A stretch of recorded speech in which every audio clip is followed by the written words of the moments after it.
Tá. Agora, a gente vai falar sobre a teoria da, da agonia da maturidade. Isso é interessante. O que acontece? Tem um livro de, de uma escritora chamada Twendi.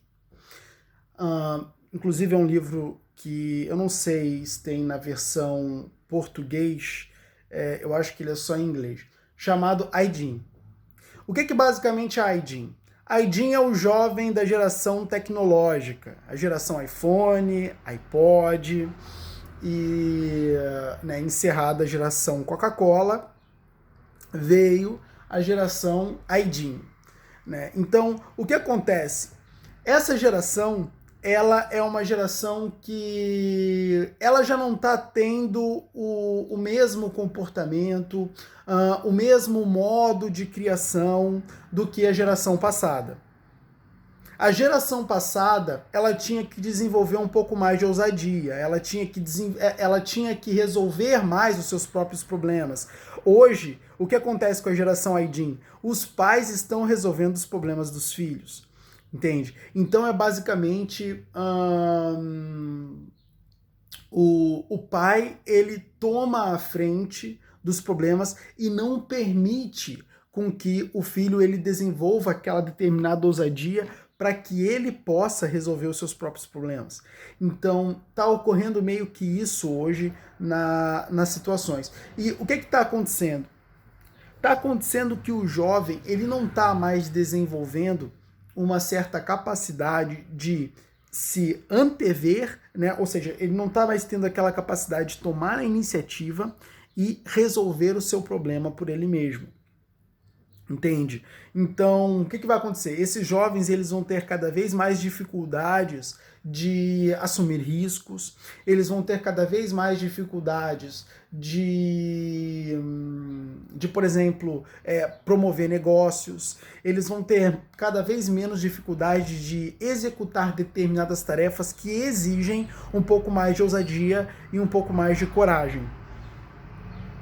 Né? Então, quanto mais esses jovens eles não tiverem a capacidade de desenvolver os recursos maturacionais, como o Winnicott vai definir, né? O Winnicott foi um psicanalista, né? E ele dizia que era de necessidade, de extrema necessidade, que os jovens, desde o princípio das suas vidas, tivessem a possibilidade de desenvolver certos recursos maturacionais, que são determinados recursos que vão permitir com que esses jovens amadureçam e futuramente eles sejam adultos que possam, de uma certa forma, serem mais independentes. E a partir do momento que eles adquirirem essa independência, ele possa, de uma certa forma, ser mais preparado para criar a geração vindoura. Então, você vai ter que ter um certo preparo na geração do princípio, que vai basicamente crescer e amadurecer para poder transferir essa maturidade para a geração que vem. Né? É bem aquela frase do... como é que é? Tempos ruins fazem homens fortes. Homens fortes criam tempos fáceis. Tempos fáceis fazem homens fracos e homens fracos fazem tempos difíceis, né? É como se fosse isso. Então, se não existe uma certa capacidade dos jovens hoje poder, de uma certa forma, desenvolver a sua ousadia, desenvolver uma certa capacidade de assumir riscos, desenvolver uma certa habilidade em resolver os seus próprios problemas do cotidiano, né? É que nem muitas vezes aqueles pais que às vezes ele está muito preocupado com picuinhas, né, que o filho ainda não desenvolveu. Muitas vezes o pai que fica isso geralmente, eu não sei, eu vejo mais as mães, né, com esse comportamento. Às vezes brigam com um filho que ainda é pequeno por ele não estar dividindo o seu brinquedo. Mas peraí, cara, será que é necessário ainda uma criança naquela idade ter que aprender a dividir o seu brinquedo?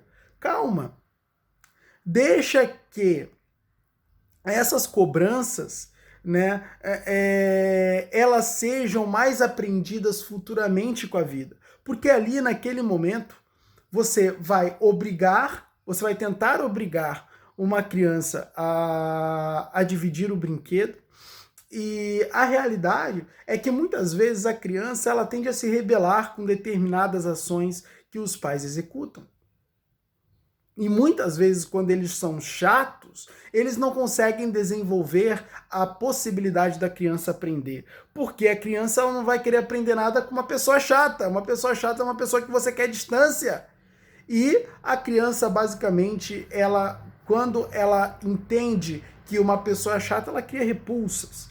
Então, é importante, muitas vezes, a gente deixar com que as crianças elas aprendem da forma empírica certas coisas, né? Então, peraí, se eu não dividir o meu brinquedo com o fulaninho, quando eu quiser brincar com o brinquedo dele, ele não vai dividir comigo. Então, a criança ela passa a desenvolver uma certa inteligência, uma percepção aonde ela vai entendendo o mundo. Poxa, se eu não dividir, os outros também não vão querer dividir comigo. E aí, então, talvez seja melhor realmente eu dividir.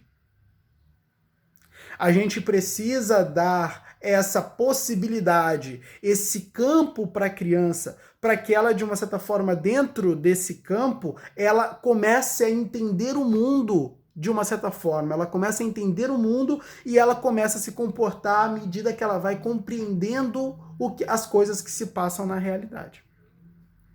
Então, se eu estou vendo algo acontecendo ali e, as minhas ações, elas não estão fazendo com que eu consiga certos avanços, né? Quando eu estou percebendo que, o fato de eu ser egoísta com os meus brinquedos não está me dando acesso a novos brinquedos que eu poderia ter, tendo acesso, no caso, a brinquedos de outros, de outros amiguinhos meus, o que eu vou fazer? Eu vou começar a dividir. Esse espaço é o que a gente precisa agora estar prestando atenção e dando mais, né, para que aí sim aquele jovem ele possa desenvolver essa capacidade. Então, é necessário que nós permitamos com que os nossos filhos, né, as pessoas que basicamente nós estamos criando, elas aprendam mais coisas de uma forma empírica. É necessário que nós deixemos essas pessoas correrem um pouco mais de risco. É necessário que nós deixemos essas pessoas aprenderem um pouco mais por elas mesmas. E deixamos de ser muito controladores.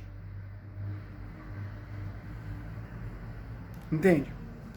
A partir do momento que a gente permite isso, a gente está dando espaço para que aquele ser humano ele aprenda o mundo por ele mesmo e ele aprenda a aprender o mundo por meio de suas próprias experiências. Que ele vai vendo as experiências dele e ele vai desenvolvendo uma certa inteligência. E essa inteligência obriga aquele indivíduo a aprender ele com os próprios erros. E quando ele aprende com os próprios erros, ele não vai precisar muitas vezes de milhões de conselheiros dando vários pitacos para que ele possa aprender. Ele vai desenvolver uma capacidade de aprender sozinho. Eu não estou dizendo que os conselheiros são irrelevantes, os conselheiros são interessantes e eles são necessários. Mas se houver muitos e muitos conselheiros para ficar dando uma série de conselhos impedindo de que aquele ser humano erre, a verdade é que ele nunca vai aprender de fato. Ele vai criar uma dependência dos conselheiros, mas ele não vai aprender a se virar quando esses conselheiros não puderem dar seus conselhos.